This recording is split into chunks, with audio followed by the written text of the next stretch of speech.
క్షేత్రమైనటువంటి ముచ్చుకుంద మహాముని నివసించినటువంటి క్షేత్రం ముచ్చుకుంద ఇప్పుడు పిలువబడుతున్నది. ముచ్చుకుందలో 108 దేవాలయాలు, 108 బావులు, 108 చెరువులు, అడుగడుగున ధనం అనేటువంటి శాసనం ఉన్నటువంటి క్షేత్రం ఏదైతే ఉన్నదో అది ముచ్చుకుంద క్షేత్రం.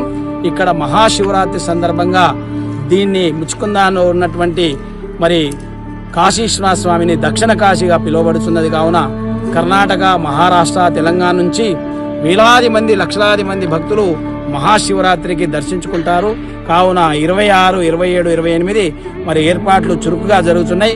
కమిటీ సభ్యులందరూ కలిసి గ్రామ ప్రజల యొక్క సహాయ సహకారంతో, పెద్దల యొక్క సహకారంతో మరి అదే ప్రకారంగా శాసనసభ్యులైనటువంటి జుక్కల్ నియోజక శాసనసభ్యులైనటువంటి మరి లక్ష్మీకాంత్ గారి యొక్క పర్యవేక్షణలో మహాశివరాత్రి మరి సందర్భంగా చురుకుగా ఏర్పాట్లు జరుగుతున్నాయి. కావున ప్రతి ఒక్కరు కూడా ఈ యొక్క అద్భుతమైనటువంటి ఈ సంవత్సరం కేదారేశ్వరుని మరి పైన హిమాలయ పర్వతంలో ప్రతి ఒక్కరు కూడా వెళ్ళి దర్శించుకునే ఏర్పాట్లు చేయడం జరిగింది. కావున ప్రతి ఒక్కరు కూడా మరి హిందూ బాంధవులందరూ కూడా ఈ యొక్క మహాశివరాత్రి జాతరలో పాల్గొని స్వామీజీ ఆశీస్సులు మరి భగవంతుని యొక్క కృపాకటాక్షం పొందగలరు.